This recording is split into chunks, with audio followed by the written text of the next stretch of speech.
الحمدللہ رب العالمین والعاقبۃ للمتقین والصلاة والسلام علی سید الانبیاء والمرسلین وعلی آلہ واصحابہ وازواجہ وذریاتہ اجمعین۔ السؤال السادس، هل للداعی فی المسجد النبوی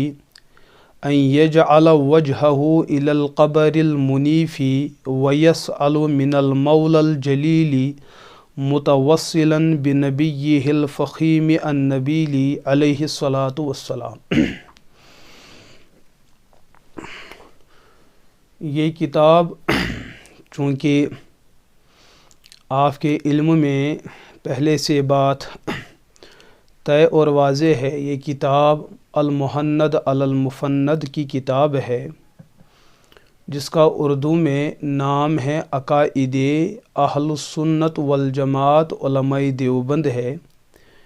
اس کتاب کا چھٹا سوال آپ کی خدمت میں عرض کیا جائے گا۔ سوال یہ ہے کہ مسجد نبوی مدینہ منورہ کے اندر موجود ہیں۔ جس وقت ایک مسلمان مسجد نبوی کے اندر تشریف لے جائے گا تو چونکہ مسجد نبوی کے ایک سائڈ میں حضرت محمد عربی علیہ الصلاۃ والسلام کی مبارک قبر شریف موجود ہے، جس کو روضہ رسول اور روضہ مصطفیٰ کے نام سے تعبیر کیا جاتا ہے۔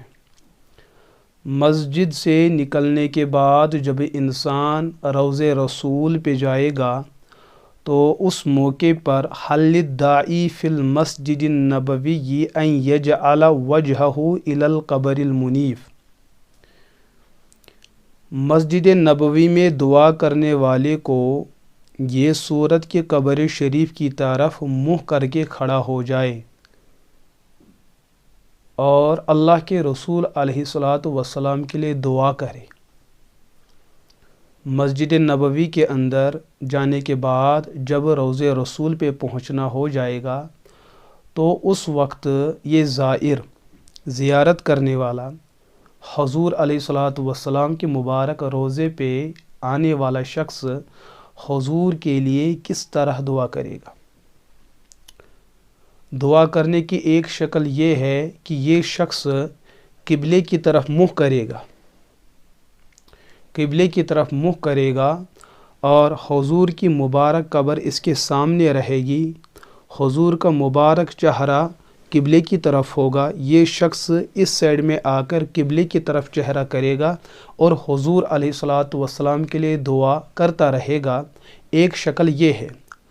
دوسری شکل یہ ہے کہ یہ اللہ کے رسول علیہ الصلاۃ والسلام کے روضے میں جا کر یا حضور علیہ الصلاۃ والسلام کی جو چہرے مبارکہ اور قبر شریف بنی ہے اس کی جہت چونکہ قبلے کی طرف ہے، اب یہ شخص قبلے کی طرف اپنی پشت کرے گا اور اپنے چہرے کو حضور علیہ الصلاۃ والسلام کے مبارک چہرے کی طرف کر کے دعا کرے گا۔ دعا کی یہ دو شکلیں موجود ہیں۔ تو یہی سوال میں کہا گیا کہ علماء دیوبند کا اس بارے میں کیا عقیدہ ہے کہ حضور کے روضے پہ جانے کے بعد یہ زائر، یہ زیارت کرنے والا، یہ وارد اور یہ دعا کرنے والا کیا حضور کے مبارک چہرے کی طرف اپنا چہرہ کرتے ہوئے دعا کرے گا یا اپنا چہرہ قبلے کی طرف کرتے ہوئے دعا کرے گا؟ ایک سوال تو یہ ہے، اور دوسرا سوال ساتھ میں وَيَسْأَلُ مِنَ الْمَوْلَى الْجَلِيلِ مُتَوَسِّلًا بِنَبِيِّهِ الْفَخِيمِ النَّبِيلِ، اپنی دعا کرتے ہوئے، دعا مانگتے ہوئے کیا اس میں وسیلہ پیش کرے گا حضور علیہ الصلاۃ والسلام کا؟ یہاں پر اس سوال کا عنوان ہے چھٹا سوال، لیکن اگر اس سوال اور جواب پر غور کیا جائے یہ ایک سوال نہیں بلکہ یہ 3 سوالات ہیں، اور ان میں چونکہ وسیلے کا مسئلہ جو ہے وہ چونکہ پیچھے گزر چکا ہے، اس کے بارے میں نے جو ہے اس سے پہلے بھی تفصیل فرمائی ہے، تو وہ مسئلہ آ چکا ہے۔ اب یہاں پر جو سوال رہتا ہے، اس سوال کے بارے میں آپ علماء دیوبند کا کیا عقیدہ ہے، آپ کیا سمجھتے ہیں اس بارے میں؟ تو حضرت مولانا خلیل احمد صاحب رحمہ اللہ فرماتے ہیں الجواب اختلف الفقہاء فی ذالک کما ذکرہ الملا علی القاری رحمہ اللہ تعالی فی المسلک المتقسط فقال ثم اعلم انه ذکر بعض مشائخنا كأبي الليث ومن تبعه كالكرماني والسروجي انه يقف الزائر مستقبل القبلة كذا رواه الحسن عن ابي حنیفة رضی اللہ تعالی عنہما۔ حضرت محدث سہارنپوری رحمۃ اللہ علیہ اس سوال کا جواب دے رہے ہیں کہ اصل میں اس سوال اور اس مسئلے سے متعلق فقہا کی رائے کچھ الگ الگ ہے۔ بعض فقہا اور علماء کا کہنا یہ ہے کہ یہ جو زائر ہے، زیارت کرنے والا، حضور علیہ الصلاۃ والسلام کے مبارک روضے پہ آنے والا، یہ دعا کرے گا حضور کے لیے، لیکن اپنے چہرے کو قبلے کی طرف کرتے ہوئے۔ ایک رائے تو یہ ہے، اور دوسری رائے یہ ہے کہ یہ زائر اپنا چہرہ حضور کے مبارک چہرے کی طرف کرے گا اور اپنی پشت کو قبلے کی طرف کرے گا۔ دوسری رائے یہ ہے۔ ملا علی قاری علیہ رحمہ فرماتے ہیں کہ کتب حنفیہ کے اندر بعض لوگوں سے یہ بات منقول ہے اور نقل ہوتی چلی آ رہی ہے کہ ابو حنیفہ رحمۃ اللہ علیہ کا نظریہ یہ ہے کہ زائر قبلے کی طرف چہرہ کرتے ہوئے حضور کے لیے دعا کرے گا۔ یہ ملا علی قاری علیہ رحمہ نے یہ بات لکھی ہے، لیکن آگے وہ خود وضاحت فرماتے ہیں اس کی، اور ساتھ میں یہ بھی فرماتے ہیں یہ جو بات نقل کی جاتی ہے یہ ابو حنیفہ رحمۃ اللہ علیہ سے ثابت نہیں ہے۔ یہ کتابوں میں موجود ہے کہ یہ بات ہے، لیکن اس بات کی سند ابو حنیفہ رحمۃ اللہ تعالی علیہ تک نہیں پہنچتی ہے۔ کیا پتہ کسی شخص کا قلم ہو کہ یہ اس کے قلم کی کرشمہ سازی ہو کہ اس نے ابو حنیفہ علیہ رحمہ کی شخصیت کو بدنام کرنے کے لیے یہ قول بیان کیا ہو۔ ابو حنیفہ رحمۃ اللہ تعالی علیہ کا نظریہ یہی ہے کہ جو بھی شخص زائر بن کے حضور کے روضے پہ آئے تو وہ شخص اپنا چہرہ حضور علیہ الصلاۃ والسلام کے مبارک چہرے کی طرف کرتے ہوئے حضور کے لیے دعا کرتا رہے گا، اور اس زائر کی پشت قبلے کی طرف ہونی چاہیے۔ یہ نظریہ جو ہے تقریباً کتب حنفیہ کی سبھی معتمد کتب کے اندر یہ مسئلہ موجود ہے، اور یہی مسئلہ ابو حنیفہ رحمۃ اللہ تعالی علیہ کا مختار اور راجح مذہب ہے، اور اسی پر فتویٰ ہے۔ حضرت ابن حمام رحمہ اللہ ایک بہت بڑے مجتہد عالم گزرے ہیں، وہ حنفی عالم ہیں، اور ان کے قلم کو اور ان کے اجتہاد کو پوری امت مسلمہ تسلیم کرتی ہے ما سوائے شذوذ کے۔ انہوں نے ایک کتاب لکھی ہے فتح القدیر، اس کے اندر حضرت رحمۃ اللہ تعالی علیہ نے اس نظریے کی تردید فرمائی کہ جو کچھ لوگ کہتے ہیں کہ ابو حنیفہ کا کہنا ہے کہ یہ زائر اپنا چہرہ قبلے کی طرف کرے گا اور حضور کے لیے دعا کرے گا، اس نظریے کی ابن حمام علیہ رحمہ نے بھرپور تردید فرمائی، اور یہ نظریہ شیخ الاسلام علامہ ابن تیمیہ الحرانی الحنبلی رحمہ اللہ نے مجموع الفتاوی کے اندر نقل کیا ہے۔ وہاں پر انہوں نے ایک بات بیان کی ہے کہ امام مالک کی بات کرے، امام شافعی کی بات کرے، امام احمد بن حنبل رحمہم اللہ علیہم اجمعین کی بات کرے، وہ تینوں ائمہ اس بات کے قائل ہے کہ زائر دعا کرتے وقت اپنا چہرہ حضور کے مبارک چہرے کی طرف کرے گا اور اپنی پشت قبلے کی طرف کرے گا۔ اس کے بعد ابن تیمیہ علیہ رحمہ فرماتے ہیں لیکن ابو حنیفہ علیہ رحمہ کا نظریہ یہ ہے، وہ فرماتے ہیں یہ زائر اپنا چہرہ قبلے کی طرف کرے گا اور نہ کہ حضور کے مبارک چہرے کی طرف۔